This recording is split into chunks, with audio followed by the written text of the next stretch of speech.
একের পর এক মনোনয়ন বাতিল, নতুন সংকটে জামাতের নেতৃত্বাধীন জোট।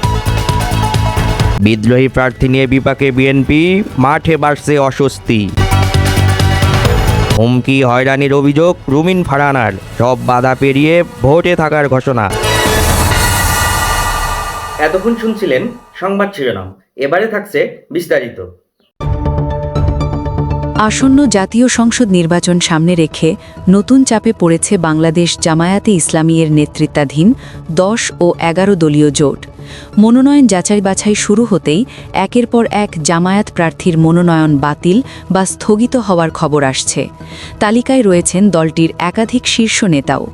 নির্বাচন কমিশনের সিদ্ধান্ত অনুযায়ী আদালত অবমাননা, ব্যাংক ঋণ, দ্বৈত নাগরিকত্ব কিংবা অসম্পূর্ণ হলফনামার মতো আইনি ও প্রশাসনিক জটিলতার কারণে এসব মনোনয়ন বাতিল করা হয়েছে।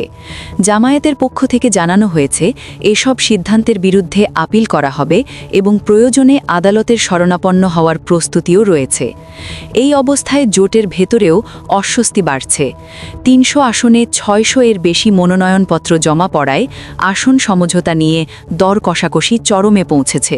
শরিক দলগুলোর নেতারা বলছেন, মনোনয়নপত্র প্রত্যাহারের শেষ দিন পর্যন্ত এই সমঝোতা চলবে। তবে এতে করে জোটের ভেতরে সন্দেহ ও অবিশ্বাসের পরিবেশ তৈরি হয়েছে, এমন মতও দিচ্ছেন পর্যবেক্ষকরা। অন্যদিকে বিএনপি থেকেও উঠে এসেছে বিদ্রোহী প্রার্থীর প্রসঙ্গ। দলীয় সিদ্ধান্ত অমান্য করে স্বতন্ত্র প্রার্থী হওয়ায় বহিষ্কৃত হন ব্যারিস্টার রুমিন ফারহানা। তবে ব্রাহ্মণবাড়িয়া 2 আসনে তার মনোনয়ন বৈধ ঘোষণা করেছে নির্বাচন কমিশন। তিনি অভিযোগ করেছেন, তার সমর্থকদের ভয়ভীতি দেখানো হচ্ছে এবং মামলা দেওয়ার হুমকিও দেওয়া হয়েছে। এসব অভিযোগ প্রশাসনকে জানানো হবে বলেও তিনি জানান। রুমিন ফারহানা বলেন, জনগণের কাছে দেওয়া প্রতিশ্রুতি রক্ষা করতেই তিনি নির্বাচনে দাঁড়িয়েছেন এবং এটিকে তিনি রাজনৈতিক আপোষহীনতা অংশ হিসেবেই দেখছেন।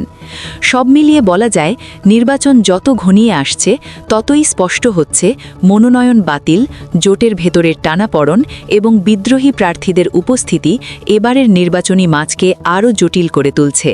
এখন নজর থাকবে আপিলের ফলাফল ও আসন সমঝোতার চূড়ান্ত সিদ্ধান্তের দিকে, যেখানেই নির্ধারিত হবে জোটগুলোর প্রকৃত শক্তির চিত্র। মিথিলা ফারজানা, উত্তরবঙ্গ 24 টিভি।